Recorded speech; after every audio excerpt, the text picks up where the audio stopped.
Yay! Hi everybody, it's Tiana Dodson. I'm here today to do my 5 minutes of reading. So last night, I had a fit and I decided that it would be an awesome thing to do a challenge where I read 5 minutes a day and invite you to read with me. And I think it's a great idea because we're doing this as a way to get our weight up and get back into the habit and the practice of reading. Because if you're somebody who formerly loved books and hasn't been able to really enjoy them because life, adulting, depression, whatever is in your way, then here's a little teeny practice and hopefully it'll help you. So I'll be doing this every day until I don't know how long I'm going to do this, but I'm going to do it every day. So here's what we're doing today. I found a website called hathitrust.org, HATHI trust.org, and they have a digital library. Excuse me. And when I went to the website, I clicked on just on their homepage, they have a button that says read books online. I clicked it and I'm going to read the book that came up, which is called The Forge in the Forest. This book is a public domain book, and it's written by, I apologize for any mispronunciations because I didn't practice this or look anything up, haha. But it's called Books for Young People by Padraic Colum, maybe. So here we go. I'm gonna set my timer for 5 minutes, and all right. So, scrolling down. I know a shoemaker who makes shoes without leather out of the 4 elements: fire, water, earth, and air, and every customer gets 2 pair.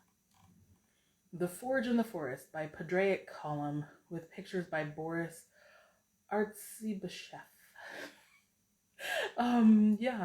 So let's see, here we go. Scrolling.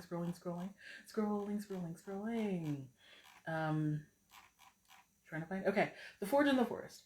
Having caught the wild horse that for some reason was called the king's horse, and having tamed it, the next thing to do was to have shoes of iron put upon its hoofs.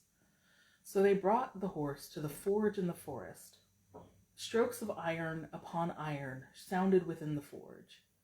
2 went within, and 2 stayed outside with the horse. The 2 who went within the forge saw a man with brawny arms and a curling beard hammering an iron upon the anvil. They had been told that the smith was shaggy and dwarfed, but this man was very upright. "Smith, Smith," they cried. The man went on shaping the iron, not looking towards them. "Smith, Smith," they cried again. Still he did not look towards them. They saw that what he was shaping upon the anvil was the hilt of a sword. And as they watched him, they knew that this was not the blacksmith of the forest, but the king who had come into the forge to make a sword fit for his own hand. "Who be ye?" he said, as he took what he had shaped and plunged it into a cauldron of ice-cold water. "Lord," said the 2 who had come into the forge, "we are 4 men, brothers, who have brought a horse here to have shoes of iron put upon it. It happens that although we are brothers, we each come from a different part of the world, and we are storytellers," they said. The king, who had turned blacksmith, looked at the horse that was held outside. As he looked at it, he put his hand upon an arm which there was a scar to be seen. "Has the horse ever had shoes of iron upon its hoofs?" he asked. "No, Lord," the 2 brothers said. "This has been a wild horse. For a long time we tried to capture it, and at last we have succeeded. We have tamed it too. We have to hurry away now, and we thought that we could find the forge in the forest, a smith who would put shoes of iron upon the horse." You have found the one who should be specially willing to put shoes of iron upon this horse. Not you, Lord, the two brothers said. The king looked again upon the horse that was held by the two brothers who were outside the forge. He looked at the two who were within the forge, and he said, You are storytellers, you say. What stories can you tell? Lord, the two said, we four can tell stories for every stroke that a smith strikes, shaping 2 pairs of shoes for a horse. If you are better skilled in your craft than that, I will make shoes for the horse you have caught. In what way better skilled, Lord? The two said. The blacksmith makes shoes out of the 4 elements: fire, water, earth, and air. If you can tell a story that goes with each of the elements, Lord, we can tell 2. That would be skill indeed. If you can tell 2 stories that go with each of the elements, I myself will make the shoes for your horse. But now the 2 men were doubtful. Lord, they said, one of us has no knowledge of what stories the other has. It may be that we spoke hurriedly, and that we cannot tell 2 stories that go with fire, the water, the earth, and the air.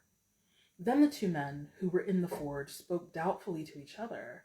They went without, and they came back with the 2 others, and the great white horse.